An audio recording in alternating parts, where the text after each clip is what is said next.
क्या है bunker buster bomb? क्यों चर्चा में है बंकर बस्टर बम? कितनी है उस बम की कीमत?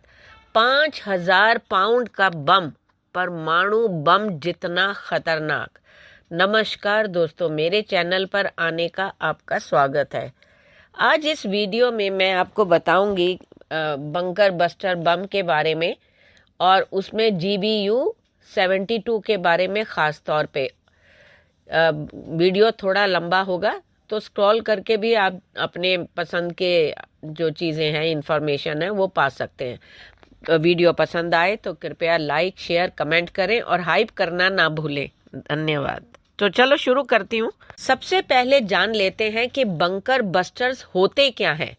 देखो, परंपरागत बम लक्ष्य पर या उसके पास पड़ते हैं, ये हम सब जानते ही हैं, और नुकसान विस्फोट और उसके परिणाम स्वरूप बिखरे हुए टुकड़ों से होता है।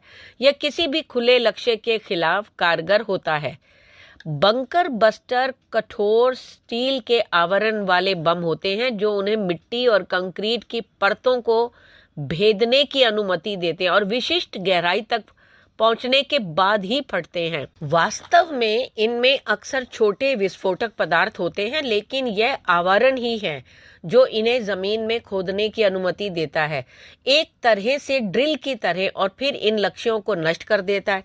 अमेरिका स्थित think tank foundation for defence of democracies के गोला बारूद विशेषज्ञ रियान रॉबर्ट्स ने प्रसारक NPR को बताया, कुछ मिसाइलें HTSF या हार्ड टारगेट स्मार्ट फ्यूज का भी उपयोग करती हैं, जो विस्फोट से पहले मिसाइल साइलो जैसे खुले कक्ष में प्रवेश करते समय जिन मंजिलों से वे गुजरती हैं या घनत्व में होने वाले परिवर्तनों को गिनने की अनुमति देता है। कुछ में तो माइक्रोफोन भी लगे होते हैं ताकि आवाज सुनने पर ही विस्फोट हो। किसी बंकर बस्टर को खतरनाक बनाने वाली बात उसमें भरे विस्फोटकों की मात्रा नहीं है, हालांकि यह भी काफी अधिक होती है, बल्कि इसलिए है क्योंकि यह विस्फोट को इस तरह से समयबद्ध कर सकता है कि यह उन लक्ष्यों तक पहुंच सके जिन तक अन्य बम नहीं पहुंच सके। इस सप्ताह ईरान के खिलाफ इस्तेमाल किए गए GBU-72 बम नई पीढ़ी के पेनिट्रेटर बम का हिस्सा है, जिन्हें अनुमानित $2,88,000 अमेरिकी डॉलर प्रति बम की लागत से विकसित किया गया है। महत्वपूर्ण बात यह है कि इन्हें B-2 जैसे बमवर्षक विमानों और लड़ाकू विमानों द्वारा ले जाया जा सकता है, जिससे इनकी परिचालन क्षमता में विस्तार होता है। इसी तरह ये कमजोर बंकर बस्टर्स जैसे BLU bomb live unit, full form is bomb live unit 109, जो 4 से 6 फीट प्रबलित कंक्रीट में छेद कर सकता है, और GBU-57 MOP, जो कथित तौर पर 60 फीट की बाधाओं के पार लक्ष्यों तक पहुंच सकता है। इसके बीच के जगह में वो फिट होते प्रतीत होते हैं, और घातकता के मामले में वे अपने छोटे चचेरे भाई GBU-28 से कई पायदान ऊपर हैं। बंकर बस्टर कोई बिल्कुल नए हथियार नहीं है, ये द्वितीय विश्व युद्ध के समय से ही मौजूद है। उदाहरण के लिए BLU-109 को 1985 में सेवा में शामिल किया गया था, लेकिन अफगानिस्तान और इराक में अमेरिकी सैन्य अभियानों के बाद ही सटीक निर्देशित बमों की आवश्यकता महसूस हुई। ये ऐसे देश हैं जहां पहाड़ी इलाका और गहरी गुफाएं हैं, जिनमें कमांड केंद्र स्थापित किए गए थे। इन बम बस्टर्स जो हैं, ये एक विशेष प्रकार का बम होता है। इसकी खासियत क्या है? ये 6 मीटर मोटी कंक्रीट या 30 मीटर मिट्टी को भेद सकता है। इसमें दोहरे चार्ज सिस्टम होता है, पहला सतह को तोड़ता है और दूसरा अंदर जाकर विस्फोट करता है। इसका वजन 2000 से 4000 पाउंड तक हो सकता है। इसकी तेज घूमती नोक ड्रिल की तरह काम करती है और लक्ष्य के भीतर पहुंचकर तबाही भी पूरी तरह से मचाती है। अभी हाल ही में अमेरिका ने ईरान के 3 परमाणु ठिकानों को तबाह करने के लिए 14 टन वजनी बंकर बस्टर बमों का इस्तेमाल किया है। B-2 बमवर्षक स्टेल्थ बॉम्बर से अमेरिका ने नातांज, फोर्डो और इस्फहान परमाणु संयंत्रों को निशाना बनाया है। अमेरिका ने ईरान के 3 परमाणु संयंत्रों को, जहां पर कि बंकर बस्टर बमों का इस्तेमाल किया है, वहां पर न्यूक्लियर साइट्स थी जिसमें ईरान ने जमीन से 150 से 300 फीट नीचे तक परमाणु बम बनाने लायक यूरेनियम तैयार करने का कारखाना लगा रखा था। ये जमीन के सैकड़ों फीट नीचे बने बंकरों को भी ध्वस्त करने के काम आता है। ऐसे बमों को ले जाने के लिए स्टेल्थ बमवर्षक विमानों की जरूरत होती है, यानी B-2 स्टेल्थ बॉम्बर। ऐसे ही विमानों का इस्तेमाल हजारों टन वजनी परमाणु बम को भी ले जाने में भी किया जाता है। बंकर बस्टर बमों का वजन 30,000 पाउंड यानी करीब 14,000 किलोग्राम होता है। ऐसे बमों में 6,000 पाउंड का विस्फोटक होता है।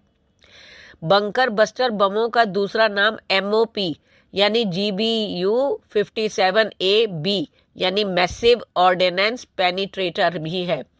अमेरिकी वायुसेना का कहना है कि ऐसे बमों से लोहे से भी मजबूत दुश्मन के बंकरों में बने सैन्य अड्डों को मिनटों में नेस्तनाबूद किया जा सकता है। ये बम बेहद मोटा और मजबूत ढांचे का बना होता है। भारी भरकम बम बनाने की वजह यह है कि ये टारगेट से टकराकर न केवल उसकी सतह को तोड़े और फिर विस्फोटक नीचे जाकर जब उसमें विस्फोट हो तो निशाने को पूरी तरह ध्वस्त किया जा सके। बम वर्षक B-2 बॉम्बर विमान में 30,000 पाउंड वाले ऐसे 2 बम लेके जा सकते हैं। अब 2,000 पाउंड लगभग 910 किलोग्राम के बंकर बस्टर मुख्य रूप से प्रिसीजन गाइडेड हथियार होते हैं। इन्हें खास तौर पे उन लक्ष्यों के लिए बनाया गया है जिन्हें सामान्य बम नहीं भेज सकते। ये जो है, मैं थोड़ी इंफॉर्मेशन आपको GBU-31V3 और BLU-109 और इनके बारे में भी देना चाहती हूँ। तो अब मैं जो बता रही हूँ 2,000 पाउंड वाला, ये इसी के बारे में ही है। इनमें अंडरग्राउंड मिलिट्री बेस, बंकर्स, परमाणु सुविधाएं और कमांड सेंटर शामिल हैं। इसकी सबसे बड़ी खूबी यह है कि ये जमीन से टकराते ही नहीं पड़ता। अब सबसे ज्यादा इस्तेमाल होने वाला बंकर बस्टर जो है वो BLU-109 पेनेट्रेटर वॉरहेड पर आधारित होता है। जब इस बम को joint direct attack munition JDAM guidance kit के साथ जोड़ा जाता है तो यह GBU-31V3/B नामक स्मार्ट बम बन जाता है। यह किट एक साधारण बम को GPS निर्देशित हथियार में बदल देती है जो खराब मौसम और धुंध के बीच भी अपने लक्ष्य पर सटीक प्रहार करने की क्षमता रखता है। इस घातक हथियार की बनावट बेहद विशिष्ट होती है। इसकी लंबाई लगभग 7 फीट 11 इंच और वजन करीब 910 किलोग्राम होता है। इसका बाहरी खोल यानी केसिंग जो है वो बेहद मजबूत स्टील से बना होता है जो इसे बिना टूटे कंक्रीट की कई फीट मोटी परत को छेदने की शक्ति देता है। इसके अंदर PBXN 109 जैसा उच्च श्रेणी का विस्फोटक भरा होता है जो अंदरूनी हिस्से में जाकर भारी तबाही मचाता है। इन बमों को अत्याधुनिक लड़ाकू विमानों से गिराया जाता है। अमेरिका के F-15, F-16 और FA-18 जैसे लड़ाकू विमान इन्हें ले जाने में सक्षम है। हालांकि बड़े मिशनों के लिए तो B-2 स्पिरिट और रणनीतिक बॉम्बर का इस्तेमाल होता है जो एक बार में ऐसे 16 बमों को ढो सकता है। अब बात करती हूँ बंकर बस्टर GBU-31 BLU-109 की बड़ी ताकत। इसके भीतर भरा 945 पाउंड यानी लगभग 429 किलोग्राम ट्राइटोनल हाई एक्सप्लोसिव है। यह विस्फोटक इतना शक्तिशाली है कि सीधे विस्फोट क्षेत्र यानी ग्राउंड जीरो यानी 30 से 50 मीटर के दायरे में कुछ भी सुरक्षित नहीं बचता। इसके बाद आता है इसका घातक दायरा जो 200 से 300 मीटर तक फैला होता है और इस घेरे में आने वाली बहुमंजिला इमारतें ताश के पत्तों की तरह ध्वस्त हो जाती है, जैसा कि आप इस वीडियो में कुछ पिक्चरें देख सकते हैं। अब बात करते हैं इस विनाशकारी हथियार की कीमत की। एक पूर्ण GBU-31 3/B यूनिट की लागत कई कलपुर्जों को जोड़कर बनती है। 2024 से 26 के अनुमानों के मुताबिक इसमें इस्तेमाल होने वाले JDAM यानी गाइडेंस किट की कीमत लगभग $21,000 से 30,000 के बीच होती है।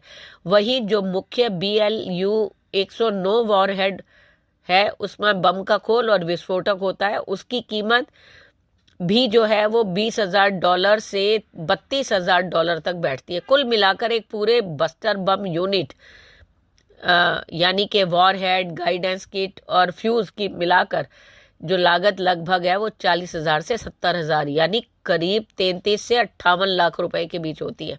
हालांकि ये कीमत काफी अधिक लगती है, लेकिन 30,000 पाउंड वाले एमओपी बमों या क्रूज मिसाइलों की तुलना में यह काफी किफायती और प्रभावी विकल्प माना जाता है। इजराइल ने भी इन अमेरिकी बंकर बस्टर का बड़े पैमाने पर इस्तेमाल किया है। सितंबर 2026 में बेरूत में हिजबुल्लाह नेता हसन नसरल्लाह के भूमिगत मुख्यालय को नष्ट करने के लिए इजरायली F-51 विमानों ने करीब 60 से 80 ऐसे ही बम गिराए थे। गाजा में हमास की सुरंगों और किलेबंद ठिकानों के खिलाफ भी ये हथियार निर्णायक साबित हुए और साल 2023 से अब तक अमेरिका इजराइल को ऐसे हजारों हथियार मुहैया करा चुका है। अब जो गाइडेड बॉम्ब यूनिट 72 है यानी GBU 72, जिसे एडवांस्ड 5K यानी पेनिट्रेटर के नाम से भी जाना जाता है, संयुक्त राज्य अमेरिका में विकसित एक बंकर भेदने वाला बम है। एग्लिन वायु सेना अड्डे पर एक विमान पर लगा हुआ GBU 72B अनुमानित लंबाई जो उसकी है वो 15 फीट 1 इंच यानी 4.6 मीटर। चलिए बात कर लेते हैं बंकर बस्टर की मुख्य विशेषताएं क्या है। सबसे पहले तो जैसे भेदने की क्षमता, इसमें बेहद सख्त धातु जैसे टंगस्टन से बनी नोज होती है जो कंक्रीट को चीरते हुए गहराई में जाती है। दूसरा है डिलेट फ्यूजिंग यानी विलंबित विस्फोट। यह सतह पर फटने की बजाय गहराई में जाने के बाद फटता है, जिससे भूमिगत ठिकाने नष्ट होते हैं। उदाहरण अमेरिका का GBU 57 मैसिव ऑर्डिनेंस पेनिट्रेटर एक प्रमुख बंकर बस्टर है जो 60 मीटर से अधिक गहराई तक जा सकता है। इसका मुख्य उद्देश्य जो होता है वो दुश्मन के सुरक्षित कमांड स्ट्रक्चर को बेकार करना है। इन हथियारों को डीप पेनिट्रेट या पेनिट्रेशन बॉम्ब के नाम से भी जाना जाता है। मंगलवार को संयुक्त राज्य अमेरिका ने हॉर्मुज जल डमरू मध्य के पास स्थित ईरान के मिसाइल परीक्षण स्थलों पर जब 5,000 पाउंड के GBU 72 बंकर बस्टर बम गिराए, जिससे मध्य पूर्व में लड़ाई में एक महत्वपूर्ण वृद्धि हुई। सेंटकॉम ने एक्स पर बताया कि इन बमों ने हॉर्मुज में वाणिज्यिक जहाजों और तेल टैंकरों पर एंटी शिप क्रूज मिसाइल दागने वाले मजबूत प्रेक्षण स्थलों को निशाना बनाया। 1 साल से भी कम समय में यह दूसरी बार है जब ईरान पर बंकर बस्टर मिसाइलें गिराई गई हैं। जून 2025 में अमेरिकी वायुसेना के B-2 स्पिरिट स्टेल्थ बमवर्षकों ने ईरान के 3 परमाणु संयंत्रों पर जो है ये GBU 57 MOP गिराए थे। वीडियो पसंद आए तो प्लीज़ लाइक शेयर कमेंट करें और हाइप करना तो कतई ना भूलें। धन्यवाद।